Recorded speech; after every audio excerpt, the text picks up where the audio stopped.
मतलब जब आप कोई काम करते हैं तो काम से पहले आपको ट्रेनिंग दिया जाता है, ट्रेनिंग के बाद आपका काम शुरू होता है। उसी तरह ये भी आपका क्लास होने के बाद बहुत कुछ ऐसा चाहिए जो कि आपको नहीं बताया जा सकता है पार्टिकुलर हर एक स्टूडेंट को क्लास में। तो इसलिए संडे का क्लास रखा जाता है ताकि यहाँ पर जो भी डाउट है आप एक साथ पूछ सकते हैं, और एक बच्चा का डाउट दूसरे बच्चा का हो सकता है उस सर से ना पूछे, लेकिन जब वो दूसरे बच्चा सवाल कर लेता है और बाकी बच्चा का जो डाउट रहता है उसी से रिलेटेड क्वेश्चन, तो वो अपना डाउट को क्लियर कर लेता है। आज हम लोग सीखेंगे सबसे पहले जनरल एंट्री। बहुत सारा बच्चा जनरल एंट्री जब हम लोग टैली बनाते हैं, टैली में एंट्री करते हैं, तो एंट्री करते समय समझ में नहीं आता कि कौन सा बटन दबा के एंट्री करें, या फिर कहीं पर लेजर को डिलीट करना हो तो कैसे लेजर को डिलीट करें। वो टैली के प्रोसेस से वो सीखता है, बस उतना ही दूर तक जानता है, लेकिन बीच बीच में यदि उसको अलग सा कोई काम मिल जाए तो वो नहीं कर पाता, जबकि वो पूरा काम उसको सिखाया गया। एक्चुअली में होता क्या है ना कि जब कोई सिखाता, कोई भी टीचर, तो का एक सिलेबस बना के रखा है। यदि आपको डिस्काउंट का एंट्री करना है तो डिस्काउंट के साथ एक एंट्री करके आपको बताया जा रहा। यदि आपको फ्री वाला एंट्री करना है तो फ्री वाला के साथ एक एंट्री करके बताया जाता। यदि गोडाउन वाला आपको यूज करना है ऑप्शन, तो गोडाउन वाला ऑप्शन को ऑन करके और आपको यूज करने के लिए बताया जाता है। और हर एक चैप्टर का अलग अलग क्लास चलता है, तो आप सोचते हैं कि जब काम भी होगा तो आपका हर एक का अलग अलग आपको काम करना पड़ेगा, लेकिन ऐसा नहीं होता। जब आप काम करते हैं तो सारा ऑप्शन आपका ऑन रहता है, उसमें से जब जरूरत होता है तब उस ऑप्शन का यूज किया जाता है। बाकी यदि उसका जरूरत नहीं है तो वहां नो करके निकल जाया जाता है, यानी ऑप्शन को यूज नहीं किया जाता है। अब यहाँ पर एग्जाम्पल के तौर पे मान लीजिए हम लोग परचेज दो ही तरीका से हो सकता है। एक, यदि आप परचेज कर रहे हैं, ध्यान दीजिएगा और समझने का कोशिश कीजिएगा। परचेज कर रहे हैं तो एक कैश हो सकता है और दूसरा क्रेडिट हो सकता है। इसके अलावा और परचेज का एंट्री नहीं होता। होता है क्या? यदि आप माल खरीद रहे हैं तो या तो आप नगद खरीदे होंगे या तो आप उधार खरीदे होंगे, इसके अलावा और एंट्री नहीं होता। लेकिन अब इसका एंट्री आपको बनाने के लिए बोल दिया जाए कि कैश परचेज का एंट्री बनाए, तो आप करते हैं purchase account debit to cash. यदि बोल दिया जाए राम से उधार माल खरीदा गया है या राम से माल खरीदा गया, तब आप क्या कर देते हैं? Ram account debit to purchase कर देते हैं, और यही गलती हो जाता है। देखिए, परचेज का जब भी आप एंट्री करेंगे तो परचेज हमेशा डेबिट ही होगा, यानी परचेज अकाउंट डेबिट हो जाएगा। और यदि आप नगद कैश का यूज किया गया है तो हमेशा क्या होगा? कैश होगा, कैश अकाउंट। और यदि मान लीजिए कि उधार खरीदा गया तो यहाँ पर पार्टी का नाम होगा, जिस पार्टी से आप खरीद रहे हैं, पार्टी नेम। यानी इससे आपको क्या सीख मिला? इससे एक चीज कंफर्म है कि परचेज जो है वो नगद हो या उधार हो, वो हमेशा आपका क्या होगा? डेबिट होगा। क्लियर है? जब भी यदि हम लोग चेक से भी पेमेंट करते हैं तो उसके जगह हम लोग क्या यूज करेंगे? बैंक का नाम यूज करेंगे। मान लीजिए कि SBI से आप चेक देकर माल खरीदे, तब क्या एंट्री हो जाए? Purchase account debit to cash, party name या बैंक होगा। लेकिन बैंक हम लोग यूज नहीं करेंगे यदि उसमें पार्टिकुलर नाम लिखा। जब आप काम करते हैं तो सिर्फ बैंक नहीं लिखा रहेगा, आप किसी भी पार्टी को जब पैसा आप देते हैं तो वहां पर उसका नाम होता है। यदि SBI का चेक है तो SBI लिखेंगे, केनरा का चेक है तो केनरा लिखेंगे, बैंक ऑफ इंडिया का तो बैंक ऑफ इंडिया। वहां लिखा ये नहीं रहेगा कि हम लोग चेक द्वारा दिए पैसा। लेकिन जब आप पढ़ाई करते हैं, जब आप क्लास में सीखते हैं टैली या कॉमर्स भी पढ़ रहे हैं, तो वहां सिर्फ लिख दे बैंक से भुगतान किया, यही लिखा रहता। और हम लोग बैंक से भुगतान के लिए हम लोग क्या लिखाते हैं? बैंक लिखाते हैं। लेकिन बैंक आपको नहीं लिखना, बैंक का जो नाम है उसको लिखना। बैंक का जो नाम रहेगा उसको, यदि SBI है तो SBI हो। लेकिन देखिए तीनों कैटेगरी में आया, नगद दे रहे हैं पैसा, उधार है या चेक द्वारा दे रहे हैं, तीनों में परिवर्तन है। लेकिन परचेज जो अपना जगह में डेबिट है तो वो अपना जगह को परचेज अपना जगह को रिप्लेस नहीं किया। उसी तरह जब आप सेल करते हैं तो यहाँ भी तीन कैटेगरी से सेल करते हैं। किस किस चीज से करते हैं? नगद हो सकता है या चेक के द्वारा हो सकता है या उधार माल बेचे इसके द्वारा हो सकता है। जब आप माल बेचते हैं तब उसका एंट्री क्या करते हैं आप? यदि नगद माल बेचे तो क्या लिखेंगे? Cash account debit. यदि आप मान लीजिए उधार माल बेचे तो उसका क्या हो जाएगा? पार्टी नेम हो जाएगा। और मान लीजिए यदि चेक के द्वारा आप पैसा दे रहे हैं तो वहां क्या हो जाएगा? बैंक का नाम हो जाएगा, यानी बैंक जो रखे इसको हम लोग क्या करेंगे? डेबिट करेंगे। और 2 में क्या हो जाएगा? 2 में सेल्स हो जाएगा। देखिए सबसे ज्यादा एंट्री जो होता है ना वो परचेज और सेल का ही होता है। परचेज और सेल, क्योंकि जब भी आप बिजनेस करिएगा माल बेचिएगा और माल खरीदिएगा तो एंट्री कीजिएगा और बेचिएगा तो एंट्री कीजिएगा। सबसे ज्यादा एंट्री यही होता है। और जब भी आपका एंट्री होगा वो 3 ही कैटेगरी में जाएगा, या तो आप नगद माल बेच रहे हैं, या तो आप उधार माल बेच रहे हैं, या आप चेक के द्वारा माल बेच रहे हैं। अब मान लीजिए कभी कभी ऑनलाइन पेमेंट होता नहीं, हम ऑनलाइन पेमेंट कर दे रहे तो ऑनलाइन पेमेंट भी होता तो बैंक के माध्यम से ही ना हो रहा। किसके माध्यम से हो रहा? बैंक के माध्यम से हो रहा। मान लीजिए उसके एसबीआई से पैसा करने आ रहा है तो एसबीआई का नाम हो जाएगा, केनरा का आ रहा है तो केनरा का हो जाएगा, है ना। अब यहाँ पर आप जब ये एंट्री करते तो जनरल एंट्री तो बन गया, लेकिन यदि मान लीजिए कि इसका वॉचर टाइप आपसे पूछ दिया जाए कि किस वॉचर से इसका एंट्री होगा, तो परचेज का एंट्री किससे होता है? परचेज का एंट्री F9 से होता है। यहाँ आप दोनों कर सकते हैं, माने या आप नगद खरीद रहे हैं उसका भी F9 से कर सकते हैं, और उधार खरीद रहे हैं उसका भी नाम कर सकते हैं। बैंक से खरीद रहे हैं तो F9 से कर सकते हैं परचेज। लेकिन आप यदि नगद और बैंक के माध्यम से कर रहे तो F5 से भी आप एंट्री कर सकते हैं परचेज का। किससे कर सकते हैं? F5। लेकिन जब आप उधार खरीद रहे हैं तो वहां F9 होगा ही होगा, कंफर्म है। क्लियर है? दूसरा, जब आप माल बेच रहे हैं तो यहाँ सेल का एंट्री कौन सा वॉचर से होता है? F8 से होता है। लेकिन यह तीनों में F8 आप कर सकते हैं, कैश भी आप कर सकते हैं, उधार भी आप माल बेचते हैं, बैंक के भी द्वारा माल बेच रहे हैं तो F8 से एंट्री कर सकते हैं। लेकिन एक्चुअली में यदि पूछा जाए तो नगद या बैंक के माध्यम से आप जब कर रहे हैं तो F6 से आप एंट्री कर सकते हैं, है ना। और यहाँ यदि उधार माल बेच रहे हैं तो पार्टी का नाम तो कंफर्म यानी F8 से ही होगा, ठीक है। अब यदि मान लीजिए परचेज रिटर्न रहा, क्या रहा? परचेज रिटर्न, तो उसका जनरल एंट्री क्या होगा हमको बताइए। तीनों कैटेगरी में यदि परचेज रिटर्न यदि रहा, ये तो मान लीजिए आपका माल खरीदे और ये माल बेचे, लेकिन जब रिटर्न हो जाएगा तब इसका एंट्री क्या होगा? कैश या पार्टी या बैंक अकाउंट डेबिटेड तो परचेज हो जाएगा, नीचे भी वही हो जाएगा। Sales account, sales return account debited तो कैश या पार्टी या बैंक हो जाएगा। यदि मान लीजिए रिटर्न रहा तो ये उल्टा चला जाएगा, यानी जब आप माल खरीदे थे तो आप पैसा दिए थे, लेकिन माल खराब हो गया तो पैसा वापस ले लीजिएगा, यानी कैश डेबिट हो जाएगा। दूसरा पार्टी नाम हो जाएगा। और यदि चेक से तो आपको चेक रिटर्न कर सकता है, नहीं तो वो कैश दे सकता है। और यहाँ पर क्या हो सकता है? यहाँ परचेज रिटर्न हो जाएगा। क्या हो जाएगा? परचेज रिटर्न, ये डेबिट रहेगा, है ना। और इसका वाउचर टाइप क्या हो जाएगा? यदि आप टैली RP9 या टैली प्राइम से जो आप एंट्री पहले कर रहे हैं वहां पर इसका एंट्री हो जाएगा कंट्रोल प्लस F9। किससे? जब आप टैली प्राइम से पहले वाला टैली में आप कर रहे हैं तो, लेकिन ये टैली प्राइम में कर रहे हैं तब इसका एंट्री क्या हो जाएगा? Alt प्लस F5 हो जाएगा। याद रखिएगा क्या हो जाएगा? Alt F5। किस में हो जाएगा? टैली प्राइम में। अच्छा, सेल्स का एंट्री जब हम लोग रिटर्न करते हैं तब हम लोग क्या करेंगे? यहाँ पर सेल्स रिटर्न हो जाएगा,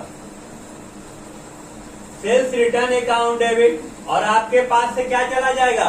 पैसा चला जाएगा, यानी कैश हो जाएगा, या पार्टी नेम हो जाएगा जिससे आप उधार माल खरीदते हैं उसको वापस कर दीजिएगा, या चेक से द्वारा यानी बैंक के द्वारा आप खरीदेंगे तो उसको आप कर दीजिएगा। और इसका जो वाउचर टाइप होगा वो यदि टैली प्राइम से पहले का तो किससे होगा? Control F8। और टैली प्राइम में यदि इसको बोल दिया जाए तो किससे होगा? Alt प्लस F6 होगा। याद रखिएगा किससे होगा? तो देखिए सबसे ज्यादा एंट्री 4 एंट्री तो आपको बता दिया गया, और चारों का वोचर टाइप भी आपको बता दिया गया। यहाँ पर आप F5 से भी कर सकते हैं और F9 से भी कर सकते हैं। यहाँ पर F6 से कर सकते हैं सेल्स का और F8 से भी एंट्री कर सकते हैं। तो देखिए सब वोचर टाइप जो होता है वो कितना तरह का होता है उसको पहले समझ लीजिए। यहाँ पर होता है F4 होता है, F5 होता है, F6 होता है, F7 होता है, F8 होता है, कंट्रोल F8 होता है, फिर होता है कंट्रोल F9 होता है, अल्ट प्लस F5 होता है और अल्ट प्लस F6 होता है। बस इससे ज्यादा और वोचर टाइप नहीं होता है जिससे आप एंट्री को करते हैं। अब देखिए जब इतना एंट्री होता है, इतना वोचर टाइप होता है तो आप इसमें यूज क्या क्या कर लिए? आप F5 यूज कर लिए, F9 यूज कर लिए, देखिए F9 भी आप यूज कर लिए, फिर F6 यूज कर लिए, F8 यूज कर लिए, कंट्रोल F9 या कंट्रोल F8 भी आप यूज कर लिए, कंट्रोल F9 भी आप यूज कर लिए, अल्ट F5 भी कर लिए, अल्ट F6 भी कर लिए। बच गया कौन? F4 और F7 बच गया। F4 एक ऐसा एंट्री है जो एक ही कंडीशन में आपका एंट्री लगेगा। यदि आप पैसा बैंक में जमा कर रहे हो या बैंक से पैसा निकाल रहे हो, उस कंडीशन में जब आपको टैली में एंट्री करना पड़ता है तब उस समय हम लोग क्या करते हैं? किससे? F4 से एंट्री करते हैं। किससे करते हैं? F4 से। याद रखिए यदि मान लिया पैसा बैंक में जमा किए कैनरा बैंक में, तो आपके पास क्या आएगा? कैनरा बैंक का नाम आएगा और आपके पास से क्या जाएगा? पैसा जाएगा, यानी कैनरा बैंक अकाउंट डेबिट और 2 में क्या हो जाएगा? Cash account. और उस समय यदि आपको बोला जाए कि किससे आपको एंट्री करना है तब आप किससे कीजिएगा? F4 से। यानी हम लोग कर सकते हैं 3 नंबर एंट्री, 4 और 5वां नंबर में यदि आप पैसा बैंक में जमा किए हैं तो बैंक का नाम डेबिट हो जाएगा और कैश क्या हो जाएगा? क्रेडिट हो जाएगा। यदि पैसा आप बैंक में डिपॉजिट कर रहे हैं उस समय और यदि आप पैसा बैंक से निकाल रहे हैं उस समय आपका कैश अकाउंट डेबिट हो जाएगा और 2 में क्या हो जाएगा? 2 बैंक अकाउंट हो जाएगा। और ये दोनों एंट्री का जो वोचर टाइप होगा जिससे आप एंट्री करिएगा वो F4 होगा। क्या होगा? F4। इसके अलावा F4 आपको कहीं नहीं लगाना है। अब लास्ट एंट्री क्या बच जाता है? जब F4 का भी आप यूज कर चुके हैं तो सिर्फ बच जाता है F7। देखिए F7 एक ऐसा वोचर टाइप है जो ये सब एंट्री होने के बाद बाकी और जितना भी तरह का एंट्री होगा वो सब किससे होगा? F7। एक छोटी सी भाषा में यदि आप समझ जाएं तो एडजस्टमेंट एंट्री जो होता है वो F7 से होता है। एडजस्टमेंट एंट्री का मतलब क्या होता है? जो करंट में काम नहीं हुआ हो, जो बकाया लग गया हो, चाहे वो अभी करेंगे चाहे 2 दिन के बाद करेंगे।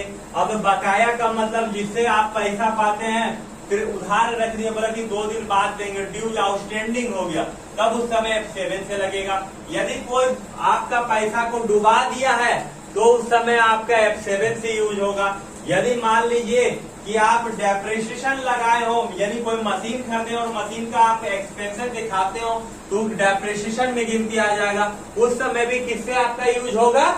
F7 से होगा। तो ये वोचर टाइप है। अब एग्जाम्पल के तौर पे हम 2-3 एंट्री आपसे पूछ रहे हैं, उम्मीद है आप जरूर जवाब दीजिएगा। पहला, यदि आप रेंट पेड कर रहे हैं, क्या कर रहे हैं? रेंट पेड कर रहे हैं, तब क्या एंट्री होगा आप बताइए? यदि कैश रेंट पेड कर रहे हैं तो rent account debit to cash account. आप बताइए वोचर टाइप क्या होगा?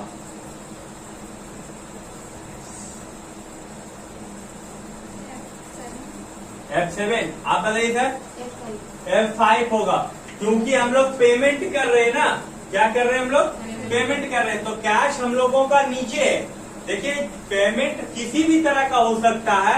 जब आप माल खरीद रहे हैं तो पेमेंट कर सकते हैं, या आप किसी को कोई कर्ज चुका रहे। कर्ज का मतलब क्या हो गया? जैसे रेंट दे रहे हैं, किसी को सैलरी दे रहे हैं, किसी का एडवर्टाइजमेंट का खर्चा दे रहे हैं, स्टेशनरी खरीद रहे हैं, बैंक से चार्ज लग रहा, उस समय क्या हो जाएगा, ये F5 हो जाएगा। चाहे वो आप नगद दे, चाहे वो आप बैंक के माध्यम से दें, जब भी आप पेमेंट कीजिएगा किससे एंट्री हो जाएगा, F5 से।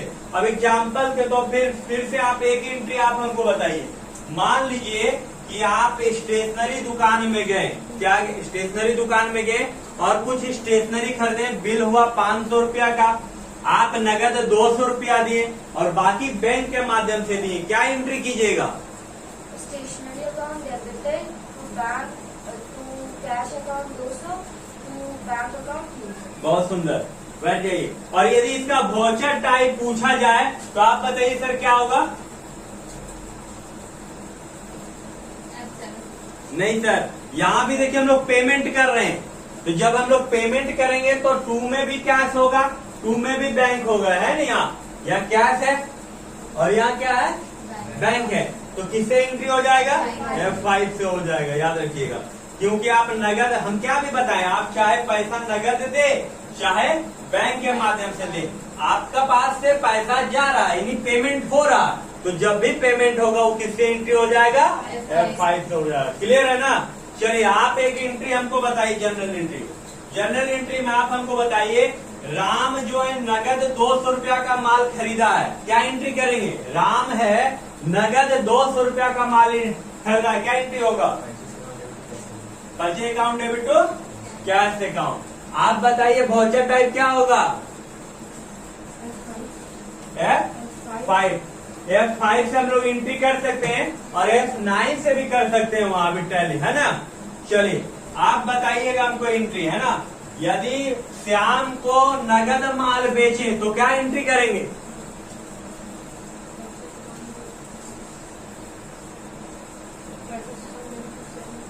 नहीं आप बोलिए, श्याम को नगद माल बेचे क्या एंट्री होगा, चलिए आप बोलिए, श्याम को नगद माल बेचे तो क्या एंट्री होगा, आप बोलिए सर नगद माल बेचे तो क्या एंट्री होगा, cash account debited to sales. Sales account, cash account debit to sales. जब हम नगद बेचते हैं तो हम ग्राहक से नाम नहीं पूछते, यदि हमको कोई सामान खरीदना है और दुकानदार के पास हम गए हैं और वो सामान हम उससे खरीदे और उसको हम नगद पैसा दे रहे, पूछता है नाम, नहीं पूछेगा नाम, क्यों नहीं पूछेगा, वो नगद पैसा लिया, वो कैश टू सेल्स का एंट्री कर देगा। उधार का बात जहां पर आएगा, चाहे आप माल बेच रहे हो या माल को खरीद रहे हो, वहीं पर नाम आपसे पूछा जाता है। क्लियर है। चलिए यहाँ तक तो आज हम बताएं आपको एक बेसिक चीज, ज्यादा इससे ज्यादा बताएंगे तो आप भूल जाइएगा। अभी हम जो सवाल पूछेंगे वो ऑब्जेक्टिव होगा, और ऑब्जेक्टिव वो होगा जब आप कहीं पर यहाँ से सीखने के बाद जाइएगा ही, काम करने के लिए तो जाना ही होगा, काम करने के बाद मैंने सीखने के बाद आप क्या कीजिएगा, घर में तो बैठे नहीं रहिएगा, जॉब के लिए ही आप तैयारी कर रहे हैं, और जब जॉब का तैयारी कर रहे हैं तो आपसे वहां भी सवाल पूछेगा। यहाँ गलत हो जाए तो चलेगा, लेकिन यहाँ के बाद यदि आप जहाँ ट्रेनिंग में जा रहे हैं, यदि आपसे वहाँ इंटरव्यू में पूछ लिया काम देने से पहले और आप जवाब नहीं दे पाइएगा तो वो आपको नहीं रखेगा, और यदि रख भी लिया तो आपको उस हिसाब से सैलरी नहीं देगा। क्यों नहीं देगा, क्योंकि आपके साथ मजबूरी है, आप काम को बढ़िया तरीका से सीखे नहीं है। चलिए अब कुछ सवाल पूछेंगे और सवाल का जवाब जरूर दीजिएगा।